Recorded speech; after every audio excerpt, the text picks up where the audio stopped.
안녕하세요. 오늘 간증을 맡게 된 우정 집사입니다. 오늘 하나님께서 제 삶을 어떻게 바꾸셨는지 나누려고 합니다. 처음 간증을 해주면 좋겠다는 제안을 받았을 때 내가 무슨 간증을 일단 기도해 볼게요 라고 말한 후 새벽 기도회를 나갔습니다. 새벽 기도회를 나간 첫날 하나님, 제가 간증할 만한 이야기가 있을까요? 하나님 아버지의 계획이라면 제 마음을 움직여 주세요 라고 기도했습니다. 그러나 제가 기도했던 즉각적인 응답은 없었습니다. 그리고 다음날 새벽에 또 기도하러 갔습니다. 그날 목사님이 우리 모두가 간증자가 되면 좋겠다라는 기도를 하셨는데 이게 하나님이 제게 주신 응답인가? 라는 생각이 들었습니다. 그러면서 제 삶을 돌아보니 많은 변화가 있었다는 걸 깨닫게 되었습니다. 저는 어릴 적에 친구를 따라서 교회를 몇 번 간 기억은 있지만 좋은 기억은 별로 없었습니다. 또 제 주변에는 기독교인이 단 한 명도 없었고 제사를 지내는 게 당연한 것이었고 또 저는 점 보는 걸 좋아해서 점을 잘 본다고 하면 일부러 친구들과 약속해서 찾아가곤 했습니다. 또 매년 구정이 지나고 보름 안에 가야 신발이 좋다는 이야기를 듣고 새벽부터 줄 서서 점집에 가기도 했습니다. 그러다 보니 교회 다니는 친구들에 대해서 선입견이 좀 가득했습니다. 세상에 재미있는 게 얼마나 많은데 굳이 쉬는 날 교회를 간다고? 그건 사회성이 떨어진 사람들이나 하는 거지라는 생각을 했었습니다. 그래서 교회 다니는 아이들을 볼 때마다 저 애들은 왜 저럴까 하며 오히려 안쓰럽게 여기기도 했습니다. 또 제 20대 시절에 성강교회는 이단이니까 혹시 교회를 가게 되더라도 성강교회 말고 다른 교회를 다니라는 말을 참 많이 들었었습니다. 그런데 제가 결혼 후 성강교회를 나오게 되었습니다. 처음에는 모든 게 낯설었고 예배 시간이 또 불편하기만 했습니다. 또 막상 와보니 성가복도 안 입고 기타 치고 손 들고 찬양하는 모습을 보고 사입이 종교단체에 온 느낌을 받았습니다. 그래서 맨 뒤쪽에 앉아서 예배를 드렸는데 그런 찬양단과 성도들을 볼 때마다 너무 웃겨서 예배를 못 드리고 집중하지 못해서 역시 여기는 내가 있을 곳이 아니라는 생각이 들어서 그 뒤로 교회를 안 나가게 되었습니다. 그러다 우리 첫째 아이가 4~5살쯤 되었을 때 매주 여행 다니는 것도 힘들고 비용도 만만치 않아서 아이를 위해서 교회라도 다녀볼까 싶어 다시 교회에 나가기 시작했습니다. 하지만 그때도 특별한 변화는 없었고 제 삶은 늘 똑같았습니다. 그렇게 몇 년 동안 주일 낮 예배만 드리게 되었습니다. 그러던 어느 날 예배 설교 중 목사님께서 이런 말씀을 하셨습니다.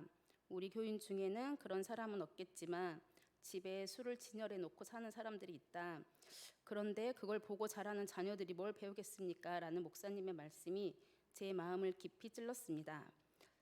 사실 이 이야기를 꺼내는 것이 쉽지는 않았습니다. 제 삶의 부끄러운 부분이었고 가능하다면 굳이 드러내고 싶지 않았지만 돌이켜보면 하나님께서 제 삶을 가장 크게 바꾸신 부분이기에 이 자리에서 나누어야겠다고 맘먹었습니다. 저는 술을 정말 좋아하다 못해 사랑한다고 말하는 사람 중 한 명이었습니다. 새로운 술집이 생기면 일부러 찾아가고 모임이 있으면 술자리가 중심이 되었습니다. 주변 사람들도 저를 보며 너는 절대로 술을 끊을 수 없는 사람이라고 말할 정도였습니다. 저 역시 그렇게 믿었었습니다. 술은 제게 단순한 기호식품이 아닌 삶의 즐거움이자 관계의 중심이었기 때문입니다. 예배 후에 집으로 돌아가던 길에 그 말씀이 계속 맴돌았고 술을 끊기로 마음먹고 거실장에 소중히 보관하고 있던 양주들을 정리하기로 마음먹었습니다. 그냥 버리기에는 아까운 마음이 들어 그래 이걸 팔아서 헌금해야지 하는 마음에 예쁘게 사진까지 찍어서 판매를 했습니다. 그런데 신기하게도 그 돈이 어디로 갔는지 기억이 잘 안 납니다. 분명히 하나님께 드리려고 했는데 어쩌면 제 욕심이 섞여 있었는지 모르겠습니다. 아직 집에 팔지 못한 양주가 몇 병 남아있긴 하는데 이번에는 하나님께 기쁨으로 드릴 수 있도록 잘 팔아달라고 기도하겠습니다. 누구든지 그리스도 안에 있으면 새로운 피조물이라 이전 것은 지나갔으니 보라 새 것이 되었도다. 이 말씀이 제 삶과 딱 맞았습니다. 술을 끊고 나니 사람들과 멀어지고 심심할 때도 있었지만 그때 세상에서 찾던 재미를 교회 안에서 찾아야겠다는 마음을 들게 하셨습니다. 그래서 주일날뿐만 아니라 주일 저녁 수요 예배까지 참석하게 되었고 금요 심야 예배까지 나가게 되었습니다. 예전에는 금요일 밤 하면 술과 친구들이었지만 이제는 금요일 밤 예배가 기다려지고 기도가 즐거워졌습니다. 또 찬양단에 서게 되는 은혜도 주셨습니다. 저는 음치 박치여서 친구들이 어디 가서 절대 마이크도 잡지 말라고 했었는데 내 은혜가 내게 족하도다. 이는 내 능력이 약한 데서 온전하여 짐이라. 이 말씀을 붙잡고 용기 내어 섬길 수 있었습니다.